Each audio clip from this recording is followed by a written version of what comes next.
ఎంత మంచిగా బతికినా ఎవరో ఒకరు నీ ముందు అయినా, నీ వెనకాల అయినా చెడుగా చెప్పేవారు ఖచ్చితంగా ఉంటారు. అస్సలాము అలైకుం వరహ్మతుల్లాహి వబర్కాతుహు.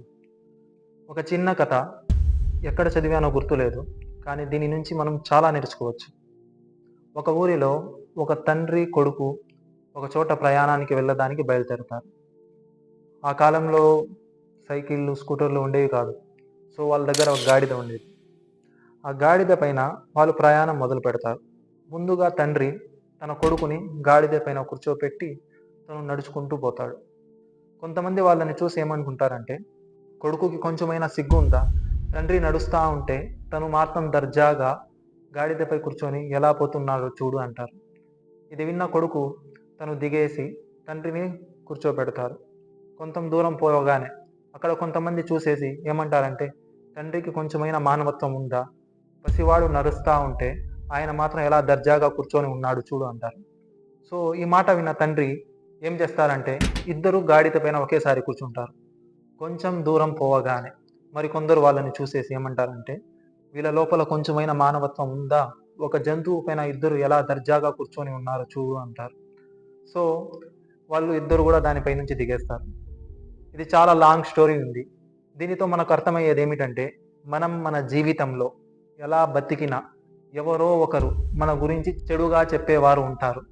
వాళ్ళని చూస్తూ మనం ఇలా ఉండాలి, అలా ఉండాలి అనుకుంటే మన జీవితం జరగదు. ఇందువలన చాలామంది ఏమనుకుంటారంటే, మనం మన జీవితాన్ని ఎలా గడపాలి అంటే, అందరూ మనల్ని చూసి మంచి వాళ్ళు అనుకోవాలి.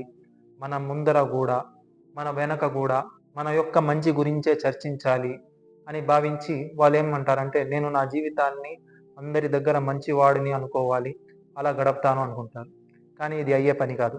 ఎంత మంచిగా బతికినా ఎవరో ఒకరు నీ ముందు అయినా, నీ వెనకాల అయినా చెడుగా చెప్పేవారు ఖచ్చితంగా ఉంటారు. సరే అని కొంతమంది ఏం చేస్తారంటే, ఎవరు ఏమనుకుంటే నాకేంటి? నాకు నచ్చినట్టు నేను బతుకుతాను. నాకిష్టం వచ్చినట్టు నేను బతుకుతాను. ఎవరు యాడైనా సావని, నాకు నచ్చినట్టే నేను ఉంటాను అనుకుంటారు.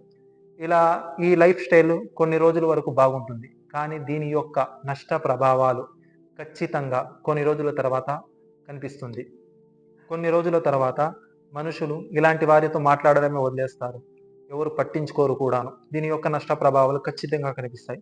సరే, ఇప్పుడు ఎలాగా బతకాలి? ఎలా బతికినా ఎవరో ఒకరు ఏదో ఒకటి చెప్తానే ఉంటారు కదా!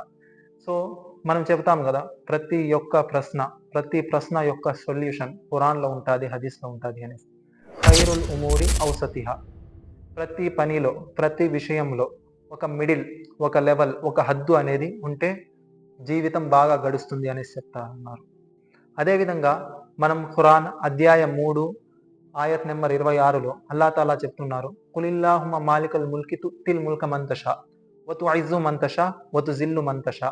అనగా, వాళ్ళ రాజ్యాధికారాన్ని కలిగి ఉన్నవాడా, నువ్వు ఎవరికైతే కావాలనుకుంటావో వాళ్ళకి రాజ్యాన్ని ఇస్తావు, ఎవరిని వద్దనుకుంటారో వాళ్ళతో రాజ్యాన్ని తీసుకుంటావు, నువ్వు ఎవరికి కావాలో వారికి గౌరవాన్ని ఇస్తావు, ఎవరికి వద్దనుకుంటావో వాళ్ళ దగ్గర నుంచి గౌరవాన్ని తీసుకుంటావు, అవమానిస్తావు. అన్నిటికీ అన్ని వస్తువులు నీ కంట్రోల్‌లోనే ఉన్నాయి, నీ ఆధీనంలోనే ఉన్నాయి అనేసి ఇక్కడ ఈ శ్లోకంలో ఉంది.